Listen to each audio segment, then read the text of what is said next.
السلام علیکم، دس از انجو وحید اور آج میں آپ کے سامنے ایک اور بہت ہی امپورٹنٹ ویڈیو کے ساتھ حاضر ہوں۔ آج میں آپ کی ملاقات ایک ایسی شخصیت سے کروانے جا رہا ہوں جن کا تعلق آزاد کشمیر کے ایک نواحی گاؤں کنور سیدہ سے ہے۔ آپ کی بیسک تعلیم، بیسک ایجوکیشن مظفر آباد سے رہی۔ آپ نے اپنی بیچلرز اور اپنی masters university of Azad Jammu and Kashmir Muzaffar آباد سے کمپلیٹ کی۔ آفٹر یور ماسٹرز آپ نے پی ایچ ڈی کے لیے institute of micro engineering and Nano electronics university کی بانگسن ملائیشیا، جو کہ دنیا کی 129 رینک یونیورسٹی ہے، وہاں اسکالرشپ سیکیور کیا اور یہاں پر آ کر آپ نے بہت سے ایوارڈز اپنے نام کیے۔ آپ ہمیشہ نصابی اور غیر نصابی سرگرمیوں میں ایکٹیو رہے۔ اگر میں نصابی سرگرمیوں کی بات کروں تو آپ نے 30 سے زائد ہائی امپیکٹ فیکٹر کی پبلیکیشنز کی اور بہت سی انٹرنیشنل کانفرنسز اور ورکشاپس میں شرکت کی۔ اگر غیر نصابی سرگرمیوں کی بات کروں تو وہاں بھی ایک لمبی فہرست نظر آتی ہے، جس میں ایک چیز یہاں پہ ضرور مینشن کرنا چاہوں گا کہ آپ یوکیم گریجویٹ ایمبیسڈر کے پریزیڈنٹ رہے، جس میں آپ نے 56 سے زائد ممالک کے طلبہ اور طالبات کی رہنمائی کی، اور آج آپ کی رہنمائی کی وجہ سے بہت سے اسٹوڈنٹس اپنی P H D, masters, bachelors اور ریسرچ کمپلیٹ کر چکے ہیں۔ آپ کی پاکستان کی بے شمار پروفیسرز اور یونیورسٹیز کے ساتھ کولیبریشن رہی۔ تو میں بغیر کسی ٹائم ضائع کیے آپ سے ملوانے جا رہا ہوں ڈاکٹر جمال احمد کاظمی صاحب کو۔ یقیناً آپ باعث فخر ہیں مظفر آباد کے لیے، آزاد کشمیر کے لیے، بلکہ پورے پاکستان کے لیے، اور خاص طور پر آپ فخر ہیں اپنے والد گرامی جناب سلیم حسین کاظمی صاحب جو ہیڈ ماسٹر ریٹائرڈ ہیں۔ آئیے آپ کی ملاقات کرواتے ہیں ڈاکٹر جمال احمد کاظمی صاحب سے۔ اور ایک چیز جو میں بتانا بھول گیا کہ آپ نے یہیں سے پوسٹ ڈاکٹریل بھی یہیں سے مکمل کی، اور اس میں بھی ایک بے شمار ایوارڈز اور کامیابیاں سمیٹی۔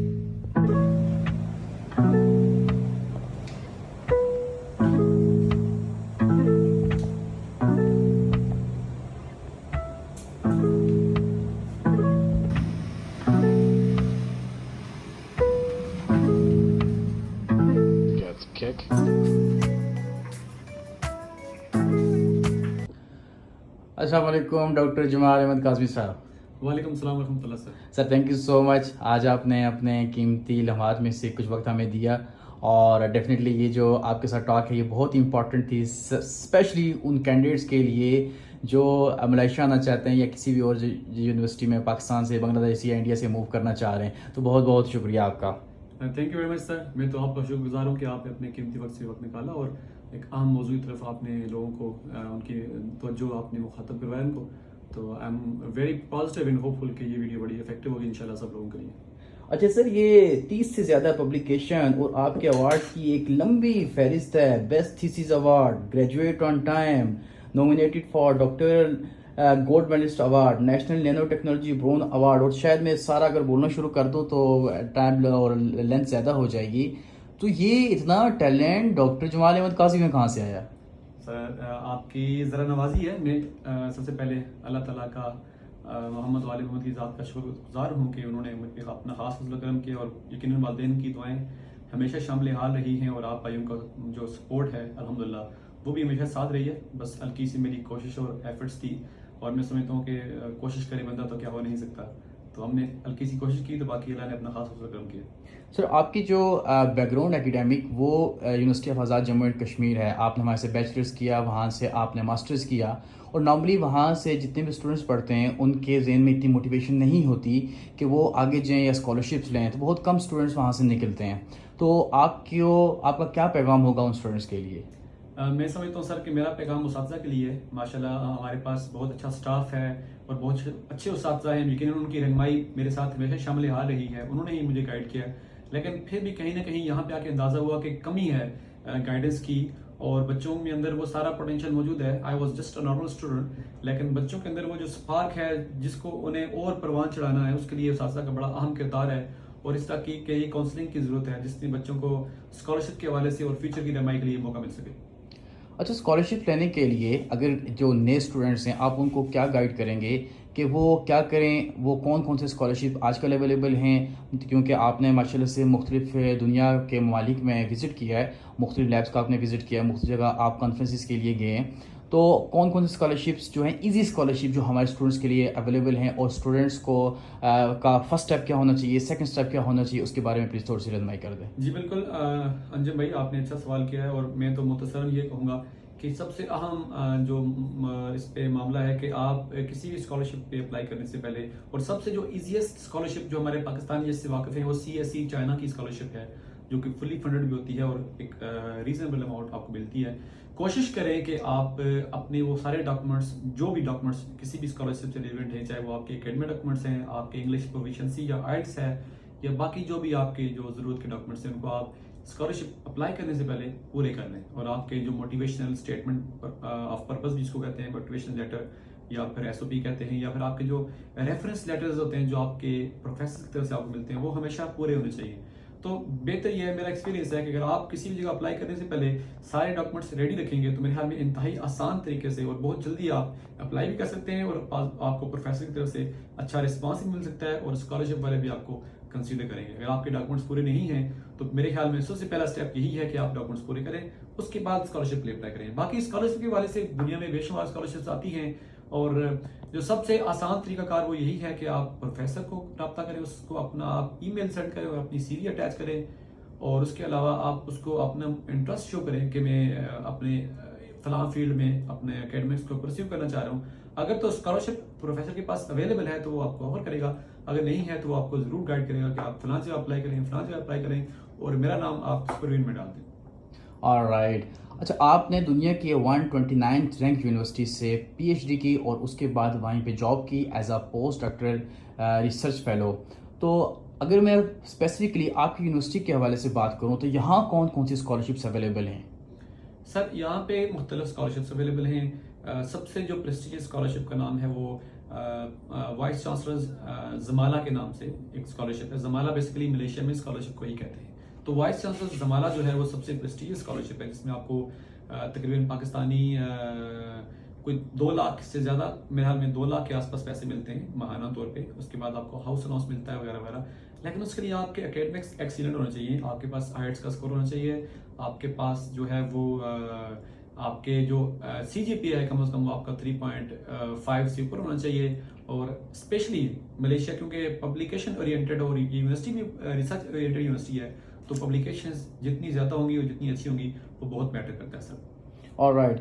سم ٹائمز کچھ لوگ یہ سمجھتے ہیں کہ ریفرنس یا اس طرح کے دیگر جو ذرائع ہیں ان کی وجہ سے آپ کو اسکالرشپ مل جاتا ہے، تو ان لوگوں کے لیے کیا میسیج ہوگا؟ سر یہ بہت اچھا پوائنٹ، میں اپریشیٹ کرتا ہوں آپ کے کوشچن کو، کیونکہ بعض کا یہ ہوتا ہے کہ پروفیسر کے پاس بھی GRA graduate research assistant funds ہوتے ہیں، لیکن وہ تھوڑا سا ریزرو ہوتے ہیں بھائی کہ وہ کس بندے کو دیں کہ جو ان کے لیے کام کر سکے. اگر وہاں پہ کوئی آپ کا جاننے والا سینئر یا آپ کا دوست احباب اویلیبل ہے، اگر وہ آپ کو ریکمینڈ کرتا ہے تو یقیناً آپ کے چانسز زیادہ ہیں. آلرائٹ. اور جو لوگ اسکالرشپ لے کے پاکستان سے، انڈیا سے، بنگلہ دیش سے یا کسی اور کنٹری سے کسی انٹرنیشنل کنٹری میں موو کرتے ہیں، ان کے لیے کوئی میسیج؟ جی بالکل، گھر سے نکلو کہ یہی رسم جہاں ہے موسم، بے ہنر گوشہ نشیں اہل ہنر آوارہ. تو اگر جو لوگ شاعری سے ذوق رکھتے ہیں تو یہ بہت بڑا پیغام ہے جناب موسم نبی کا، کہ اور جناب رسول خدا کا، اور قرآن کا بھی یہ فرمان ہے کہ سیلو فی الارض. تو آپ اگر گھر سے نکلیں گے تو آپ کے لیے اللہ تعالیٰ جو ہے نا، اسپیشلی علم کے راستے پہ تو اللہ تعالیٰ جو ہے نا فرشتے آپ کے آگے پر بچھاتے ہیں اپنے، اور سارے مسائل آپ کے آسان ہو جائیں گے انشاءاللہ. اچھا ڈاکٹر صاحب، آپ نے نصابی سرگرمیوں کے ساتھ ساتھ غیر نصابی سرگرمیوں میں بھی بڑھ چڑھ کر حصہ لیا. آپ UKM گریجویٹ ایمبیسڈر کے طور پر یہاں کام کرتے رہے، جو ایک بہت ہی پریسٹیجیس پوزیشن یہاں ہوتی ہے، اور اتنا آسان نہیں ہوتا اس پوزیشن کو لینے کے لیے. تو آپ نے as a UKM graduate ambassador کون کون سے کام کیے، کون کون سے پروجیکٹس کیے، اس کے بارے میں ایکسپیرینس کیسا رہا؟ جی الحمدللہ، یہ بھی ایک بڑا ایک اللہ کا فضل و کرم تھا کہ میں نہ صرف UKM گریجویٹ ایمبیسڈرز کا حصہ رہا، بلکہ میں تقریباً اپنے ایک لمبے ٹینیور کے لیے تقریباً 1.5 سال، جب تک کہ میں نے اپنی PhD کمپلیٹ نہیں کی، میں UKM گریجویٹ ایمبیسڈرز کا پریزیڈنٹ رہا. تو اس میں 56 ممالک سے جو اسٹوڈنٹس تھے الحمدللہ وہ میری کیبنٹ میں کام کرتے رہے، میری کابینہ میں. اور اس دوران ہم نے بہت سارے انٹرنیشنل کانفرنسز اور انٹرنیشنل جو ریسرچ بیسڈ اس کو آپ سیمینارز اور ورک شاپس کروائی، جو کہ ایک بہت مشکل ٹاسک تھا. الحمدللہ ہم نے دنیا کے ٹاپ سائنٹسٹ جو کہ دنیا میں جن کا نام ہے میٹیریل سائنسز میں باقی فیلڈز میں، ان لوگوں کو ہم نے بلایا. انفارچونیٹلی ہمارے ٹائم کے دوران کووڈ تھا، تو بہت ساری کانفرنسز یا ایونٹس ہم ورچولی ہی اٹینڈ کرتے رہے، لیکن اس کو ارینج کرنا اتنا آسان نہیں تھا. اور ہمارے پاس ایسا بھی سچویشن ہے کہ ہمارے پاس ایک جو ایونٹ تھا اس میں 1500 سے زیادہ پارٹیسپینٹ تھے، اور ہمیں انفارچونیٹلی جو کوئی بھی پلیٹ فارم ہے، چاہے وہ گوگل میٹ تھا یا ویب ایکس تھا یا کوئی بھی تھا، اس کی لمٹ کو ایکسیس کرتے ہوئے یا ایکسیڈ کرتے ہوئے ہمیں مزید پارٹیسپینٹس کو بلاک کرنا پڑا تاکہ ہم اس ایونٹ کو کنٹینیو کر سکیں. تو الحمدللہ جس طرح ہم نے لوگوں کا ٹرسٹ گین کیا، جس طرح ہم نے لوگوں کو کوالٹی دی، تو اس سے ہم نے بے شمار ایسے ایونٹ کیے کہ لوگ 1500 ایک ٹائم پہ بھی ہمارے ایونٹ میں لوگ شامل ہوتے رہے، جو کہ شاید ایک بہت بڑا فگر ہے. اور آپ اگر فزیکل کانفرنسز بھی کروائیں اور بہت بڑا آپ ارینجمنٹس بھی کریں تو اتنے لوگوں کو اٹریکٹ کرنا ناممکن ہے. اس کا مطلب یہ ہوا کہ جب اسٹوڈنٹس یہ سمجھتے ہیں کہ اگر وہ کسی ایکسٹرا کریکولر ایکٹیویٹی میں جائیں گے تو ان کی اسٹڈی ڈسٹرب ہو سکتی ہے، ان کی پی ایچ ڈی کی یا ایم ایس کی یا باقی جو بھی اسٹڈی یہاں پہ ہو رہی ہے اس میں ڈسٹربنس آ سکتا ہے، تو اٹ مینس جیسے آپ نے کر کے دکھایا کہ دونوں چیزیں مینج ہو سکتی ہیں، رائٹ؟ جی بالکل انجم بھائی، بالکل آپ ٹھیک فرما رہے ہیں. دیکھیں بات یہ ہے کہ میں سمجھتا ہوں کہ دیکھیں آپ کسی بھی ملک میں جائیں گے، چاہے امریکہ میں جائیں، چاہے آپ ملیشیا میں ہوں یا جرمنی میں یا دنیا کے کسی بھی کونے میں آپ جاتے ہیں، ڈگری آپ کو مل جائے گی. آپ 3 سال میں کریں، 4 سال میں کریں، 5 سال میں کریں، محنت کریں نہ کریں، وہ ڈگری آپ کو ایک ٹائم فریم میں مل جائے گی. لیکن جو چیز آپ کو فلورش کرے گی، جو آپ کے اسکلز کو امپروو کرے گی، وہ آپ کا لوگوں میں، لوکل کمیونٹی میں ملنا گھسنا یا مل بیٹھنا یا کلچرل ایکسچینج پروگرام میں شامل ہونا یا ایکٹیویٹیز جو سوشل ایکٹیویٹیز ہیں یا باقی جو آپ کی کو کریکولر ایکٹیویٹیز ہیں ان میں جب تک آپ انوالو نہیں ہوں گے تو آپ گرو نہیں کر سکتے. تو پی ایچ ڈی میں نے بے شمار ایسے لوگ میں جانتا ہوں ان کو پرسنلی کہ وہ کسی بھی ملک میں گئے، انہوں نے اپنے آپ کو صرف لیب تک یا اپنے ریسرچ تک لمٹ رکھا، ان کو کوئی نہیں جانتا. جبکہ الحمدللہ میں I am not bragging my self, لیکن میرا ایک بڑا تعلق ہے ملیشیا کے لوکل لوگوں کے ساتھ بھی، اور باقی جو اوورسیز کمیونٹیز دنیا میں جہاں سے بھی لوگ یہاں پہ آ کے رہ رہے ہیں ان سب کے ساتھ میرا اٹھنا بیٹھنا ہے. اس کی وجہ یہ ہے کہ میں نے اپنے آپ کو ایکسپوز کیا کلچرل ایکٹیویٹیز میں، اور باقی جو کلچرز ہیں یا لینگویجز ہیں یا جو باقی ان کے ٹریڈیشنز ہیں، نارمز ہیں، ان کو ایکسپلور کرنے کی کوشش کی. جتنا میں نے ایکسپلور کیا تو میرا الحمدللہ میں سمجھتا ہوں کہ دماغ نے اور بہتر کام کیا، کیونکہ آپ کو ہر چیز کا ایک ڈفرینٹ پرسپیکٹو نظر آتا ہے. اور جب آپ ایک چیز کو ڈفرینٹ پرسپیکٹو سے دیکھتے ہیں، مثال کے طور پہ آپ کے یہاں کھانا کھانے کی ترتیب کچھ اور ہے، جب دوسرا ملک کا بندہ کسی اور طریقے سے کھانا کھا رہا ہے یا اس کا کوئی اور فیوریٹ کھانا یا ان کے اپنے جو ڈشز ہیں، فار ایگزامپل مثال دے رہا ہوں، تو آپ کا ایک میں سمجھتا ہوں کہ آپ کا دماغ اور بہتر پروسیس کرتا ہے کسی چیز کو سوچنے کے بارے میں. تو یہ ایک مثال تھی. تو بے شمار جب تک آپ جتنا زیادہ گھل مل کریں گے آپ دوسری کمیونٹی کے ساتھ، اتنا آپ فردر فلورش کریں گے، آپ کے اسکلز اتنے فردر امپروو ہوں گے، اور اس کی وجہ سے آپ اپنی اسٹڈیز میں بہتر ایگزیکیوٹ کر سکیں گے. آلرائٹ. اچھا، آپ کی پاکستان کی مختلف یونیورسٹیز اور مختلف پروفیسرز کے ساتھ کولیبریشن بھی چل رہی تھی. آپ اپنی لیب میں بھی سب سے سینئرز تھے، اور آپ اپنی لیب کے جتنے بھی ورکرز تھے ان کو بھی فیسیلیٹ کرتے تھے، انہیں بھی گائیڈ کرتے تھے. پھر آپ ایکسٹرا کریکولر ایکٹیویٹیز بھی کر رہے ہیں، پھر آپ اپنے گھر کو بھی مینیج کر رہے ہیں، اور آپ اپنی ریسرچ بھی مینیج کر رہے ہیں. اوبویسلی آپ کی پوسٹ ڈاکٹریٹ ہے یا جو بھی آپ کے یہاں جاب ہے اس کی بھی کچھ ریکوائرمنٹس ہیں. تو اس سب میں ٹائم مینجمنٹ جو ہے وہ ایک بہت امپورٹنٹ کوسچن ہے. ٹائم مینجمنٹ آپ کیسے کرتے ہیں؟ سر میں سمجھتا ہوں کہ ٹائم مینجمنٹ ہی ایک اہم فیکٹر ہے جو آپ کی کامیابی یا ناکامی کا زینہ بنتا ہے، اور وہی ڈیفائن کرتا ہے کہ آپ کتنے کامیاب یا ناکام انسان ہیں. اگر آپ ٹائم مینیج کرنا نہیں جانتے یا ٹائم مینیج نہیں کرتے تو ڈیفینیٹلی جو بھی میرے آڈینس جو اس وقت مجھے سن رہے ہیں انہیں پتہ ہے کہ وہ کس جگہ پہ کھڑے ہیں. اور سب سے اہم جو فیکٹر ہے جو ٹائم مینجمنٹ کا، کہ آپ کو اپنے آپ کو سب سے پہلے جو اس کو کہتے ہیں سیلف ڈسپلنڈ ہونا پڑے گا. جب تک آپ سیلف ڈسپلنڈ نہیں ہیں تو آپ کسی بھی چیز کو مینیج نہیں کر سکتے، چاہے وہ چھوٹے سے چھوٹا کام ہے یا بڑے سے بڑا کام ہے، چاہے آپ کی ریسرچ ہے، چاہے آپ کی ایکسٹرا کو کریکولر ایکٹیویٹیز ہیں. تو میں سمجھتا ہوں کہ ٹائم مینجمنٹ کوئی اتنا بڑا طوفان نہیں ہے جس کے بارے میں لوگ سوچتے ہیں کہ ہمیں شاید کوئی ٹائم ٹیبل بنانا پڑے یا ہمیں کوئی برین اسٹارمنگ کرنی پڑے. کیا سمپل سی بات ہے، فرسٹ تھنگ فرسٹ. جو چیز آپ کی پریورٹی پہ ہے اس کو پریورٹی پہ رکھیں، اور جو چیز آپ کی سیکنڈری ہے اس کو سیکنڈری طور پہ رکھیں، اور سبسیکوئنٹلی ایسی ارینج کریں تو سب کچھ چیزیں خود بخود ہوتی جائیں گی. تو سب سے امپورٹنٹ بات میں باٹم لائن یہ سمجھتا ہوں کہ فرسٹ تھنگ فرسٹ. اگر آپ سمجھتے ہیں کہ آپ کی ریسرچ آپ کی اولین ترجیح ہے تو اس کو آپ ایک طرف رکھیں، اور آپ سمجھتے ہیں آپ کی سپورٹس یا آپ کی کوکر ایکٹیویٹیز یا آپ کا سوشل جو لنکس ہیں وہ آپ کے سیکنڈ پریورٹی پہ ہیں تو اس کو سیکنڈ میں رکھیں، اور باقی چیزوں کو ایسے ہی رکھتے جائیں. جب آپ ان کو ایسے خود پلیس کریں گے اپنے ٹائم کے حساب سے تو وہی آپ کی ٹائم مینجمنٹ میں اور وہی آپ کامیاب انسان. آلرائٹ. اچھا، ایک بڑا امپورٹنٹ کوسچن ہے جو میں اکثر اپنے کنٹری کے لوگوں میں دیکھتا ہوں. ہماری کنٹری ایک اتنا زیادہ فی الحال اسٹیبل کنٹری نہیں ہے، اور جو ہمارے اسٹوڈنٹس ہیں یا ہمارے وہاں کے جتنے بھی بچے ہیں وہ فائنینشلی طور پر اتنا اسٹرانگ نہیں ہوتے، اور وہ یہ سمجھتے ہیں کہ وہ پڑھنا چاہتے ہیں لیکن وہ فائنینشیل کرائسس کی وجہ سے وہ اپنی ایجوکیشن کو کنٹینیو نہیں کرنا چاہتے۔ آپ کے حساب سے ان کے لیے ایزیسٹ وے کیا ہے؟ فار ایگزامپل ڈیفینیٹلی میں اسکالرشپس کے حوالے سے بات کروں گا کہ وہ کیا کریں، کہ ان کے لیے ایک سمارٹ وے کیا ہے کہ وہ اپنی ایجوکیشن کو بھی کنٹینیو کر سکیں تاکہ انہیں فنڈنگ بھی ہوتی رہے اور وہ جو ایک مایوسی ہے اس سے وہ نکل سکیں۔ سر بات یہ ہے کہ میں سمجھتا ہوں کہ انفارچونیٹلی ہمارے پاکستان کا ایک یہ معاملہ ہے کہ آپ کو پتہ ہے بہت سی یونیورسٹیز ایسی ہیں کہ جہاں پہ آپ کو 4/4 بھی GPA مل جاتا ہے ایزیلی، اور بہت سی یونیورسٹیز ٹاپ یونیورسٹی پاکستان کی قائد اعظم ہے یا کامسٹس ہے وغیرہ وغیرہ جو بھی ہیں، وہاں پہ بیچارہ کوئی ایک بچہ جو 3.0 یا 3.13 یا 3.1 پہ جا کے وہ ٹاپرز میں شمار ہوتا ہے۔ تو سب سے پہلی بات تو یہ ہے کہ آپ اگر اسکلفل ہیں، اگر آپ نے اپنے کیریئر میں محنت کی ہے اور آپ اگر آگے بڑھنے کی آپ کے اندر لگن ہے، تو پہلی بات یہ ہے کہ جیسے جتنے انسان محنت کرتا ہے اللہ تعالیٰ کے ساتھ اس کو اس حساب سے ضرور نوازتے ہیں، اور بعض کا حکمت اللہ کی اگر آپ کے نصیب میں نہیں رکھا ہوا تو اس کے لیے اللہ تعالیٰ نے آپ کے لیے اور بہتر لکھا ہے۔ لیکن میں سمجھتا ہوں کہ آپ کا پریویس اچیومنٹس کیا ہے، پریویس محنت کیا ہے، وہ بڑی میٹر کرتی ہے۔ اس کے علاوہ میں سمجھتا ہوں کہ آپ پارٹ ٹائم بھی جاب کر کے پاکستان میں آپ اپنا یعنی ایجوکیشن کو کمپلیٹ کرتے ہیں اور اس مقام تک پہنچتے ہیں کہ آگے آپ فارم میں ایجوکیشن کو پروسیڈ کریں، تو آپ جو پچھلی ایفرٹ جو ہے نا وہ آپ کو بہت کچھ سکھائے گی۔ اور فارم میں یعنی کہ یہ کوئی there is no fast and hard and fast rule کہ آپ یہ کریں تو آپ کو مل جائے گا۔ میرے جیسا یعنی غریب بندہ، میرا نہ تو میں کوئی میرے پیچھے وہ زمینیں جائیدادیں، میں I was kind of middle class person, اور میں جب انیشلی میں جب آیا تو مجھے گھر والوں نے سپورٹ کیا، بلکہ مجھے لون دینا پڑا بہت سارے دوستوں سے، اور دوستوں کا میں اس ویڈیو کے ساتھ سے شکر گزار بھی ہوں۔ لیکن الحمدللہ جب میں وہی کہہ رہا ہوں کہ جب آپ گھر سے نکلیں گے تو اللہ تعالیٰ آپ کے لیے ایسے ایسے اسباب بنائیں گے، وہاں سے رزق آپ کے لیے لکھا جائے گا کہ آپ کی سوچ بنی ہے۔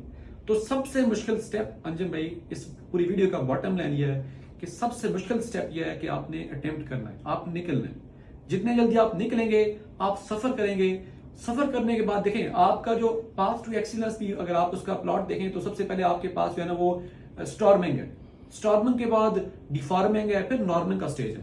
تو اللہ کے رسول صلی اللہ علیہ وسلم نے بھی جب دین کا کام کیا تو یعنی ایک دم سے دھماکہ نہیں ہوا کہ دین ایک دم پھیل گیا۔ اللہ کے رسول نے پریکٹیکلی اپنے آپ کو اذیت میں ڈالا، طائف پہ لوگوں نے پتھر برسائے، اتنی محنت کے بعد جا کے دین پھیلا۔ اور خوبصورتی بھی یہی ہے کہ محنت کے بعد جو پھل ملتا ہے نا اس کا کوئی جواب نہیں ہے، اس کا کوئی مزہ نہیں ہے، اس کا کوئی لطف، اس کا کوئی سبسٹیوٹ نہیں ہے۔ تو اس لیے میں کہتا ہوں کہ آپ جتنی ایفرٹ کریں گے، جتنا اپنے آپ کو پین میں ڈالیں گے گھر سے مطلب ملک سے باہر نکلنے کے لیے، اس ایفرٹ کے بعد جو آپ کو ملے گا نا اس کا اصل ٹیسٹ ہے سر۔ تو محنت اور ایفرٹ اس کے لیے ضروری ہے۔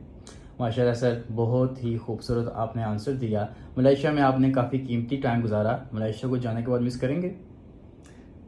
This question is kind of putting me in my sentiments، اور ایموشنل ہو جاؤں گا، میں اس پہ بات نہیں کروں گا۔ Malaysia is my second home, اور میں سمجھتا ہوں کہ جتنا میں ملیشیا کے لوگوں کو، ملیشیا کے اس پیار کو، ملیشیا کے اس ماحول کو، اور جس طرح میں نے یعنی کہ ایک بالکل خوبصورت جوان بچہ یہاں پہ آیا تھا اور اس طرح کی بوڑھی اسکن لے کے جا رہا ہے، تو کافی ساری اٹیچمنٹس یہاں پہ ہیں اس زمین کے ساتھ۔ اس زمین نے مجھے عزت دی، رزق دیا، اور لوگوں نے مجھے پیار دیا، میرے لوکل بہت اسٹرانگ لنکس ہیں۔ تو میں سمجھتا ہوں کہ میں جہاں بھی ہوا کم از کم مجھے یہی لگے گا میں اپنے وطن سے دور گیا ہوں، لیکن ملیشیا کو کبھی نہیں بھولوں گا، اور ملیشیا کا پیار کبھی نہیں بھولوں گا۔ ان میں آپ لوگ بھی شامل ہیں کہ پردیس میں آپ لوگوں نے ہمیشہ مجھے فیملی کی طرح رکھا۔ ماشاءاللہ۔ فیوچر پلاننگ کیا ہے؟ اللہ تعالیٰ کی ذات جو ہے نا وہ سب سے بیسٹ پلانر ہے۔ کبھی کبھی تو یہ ہوتا ہے کہ انسان اپنی پلاننگز کرتا ہے اور اسے لگتا ہے یار کہ مجھے یہ پلان کرنا چاہیے، لیکن انسان کی سوچ سے کئی کوسوں ٹریلین لائٹ ایئرز یا اس سے بھی زیادہ جو ہے نا انفائنائٹ ڈسٹینس پہ یا اس ایک براڈ پرسپیکٹو میں اللہ تعالیٰ کی ذات آپ کے لیے پلان کری ہوتی ہے۔ تو میرا تو پلان انشاءاللہ یہی ہے کہ ویسٹ میں جانا ہے انشاءاللہ، اور یورپ ہے پورا ایکسپلور کرنے کے لیے انشاءاللہ اپنے کیریئر کے لیے۔ فی الحال تو چائنا کا ارادہ ہے انشاءاللہ، تو باقی جو اللہ کی ذات نے نصیب میں لکھا ہے وہ I am very positive and hopeful for that. Okay جی، ڈاکٹر جمال احمد کاظمی صاحب بہت بہت شکریہ، آپ نے ہمیں ٹائم دیا، اور یقیناً آپ نے جو گفتگو کی کہ ہمارے اسٹوڈنٹس کے لیے، ہماری نیشن کے لیے، پاکستانی کے لیے، باقی کنٹریز کے لوگ جو اردو اسپیکنگ ہیں یا ہندی اسپیکنگ ہیں ان کے لیے بہت ہی امپورٹنٹ تھی۔ ہوپ فلی آپ ہمارے لیے ایک موٹیویشن ہیں، اور اگر آپ میں سے کسی بھی کوشچن آڈینس کا کوئی یا سوری کسی بھی سننے والے کا کوئی کوشچن ہے تو وہ ڈیفینیٹلی کمنٹ باکس میں ہم سے پوچھ سکتے ہیں. ہم ڈاکٹر جمال احمد کاظمی صاحب کو ایک بار پھر اپنے ساتھ لے لیں گے. میں بھی اس وقت ملائیشیا موجود نہ ہوں لیکن کسی اور کنٹری میں انشاءاللہ یہ ہمیں ضرور ٹائم دیں گے اور ہم ان کو آن لائن لے سکتے ہیں. جزاک اللہ خیر sir. Thank you very much. اور میں یقیناً آپ کا شکر گزار ہوں, بلکہ میں نہیں بلکہ وہ سارے سننے والے اور وہ سارے لوگ جو آپ کے کیمرے کے آگے جا کے بیٹھتے ہیں کہ آپ اتنے خوبصورت یعنی کہ پیغامات لوگوں تک پہنچاتے ہیں, اور آپ ایک میڈیا ہیں, ایک سورس ہیں کمیونیکیشن کا ان لوگوں کے درمیان اور ہمارے درمیان یا مجھ سے بہتر لوگوں کے درمیان کہ جن کو عام طور پر ان لوگوں تک رسائی نہیں ہوتی جو بہتر پرفارم کرنا چاہتے ہیں, جو دوسروں کے لیے دوسروں سے موٹیویشن لینا چاہتے ہیں. تو میں سمجھتا ہوں کہ یہ ایک صدقہ جاریہ ہے جو آپ اور جیسے ڈاکٹر اسرار احمد صاحب رحمۃ اللہ علیہ مرحوم, جیسے انہوں نے قرآن کی تشہیر ویڈیو پیغامات کے تھرو کی اور اس کی سمجھ لوگوں کو بعد میں آئی کہ بھائی شاید کتابوں سے زیادہ آنے والے وقت میں سوشل میڈیا کا زور زیادہ ہوگا, اور آج ڈاکٹر اسرار احمد صاحب کے الفاظ جو ہے نا وہ پوری دنیا میں گونج رہے ہیں. اور یقیناً آپ کا یہ جو ایفرٹ ہے میں سمجھتا ہوں کہ اللہ تعالیٰ آپ کو اس کے لیے اجر عظیم عطا فرمائے, اور یقیناً آپ کے لیے توشہ آخرت بھی ہے. جزاک اللہ سر. آپ نے ویسے بہت بڑی پرسنالٹی کے ساتھ ہمیں جوڑ دیا کہ ادھر ڈاکٹر اسرار احمد صاحب اور کہ ادھر ہم جو ہے ہم تو شاید کہ جوتوں کی خاک کے برابر بھی نہیں ہیں. تو بہت بہت شکریہ آپ کا. انشاءاللہ آپ سے پھر ضرور ملاقات ہوگی. اپنا اور اپنے گھر والوں کا ضرور خیال رکھیے گا. جزاک اللہ خیر. Thank you so much sir.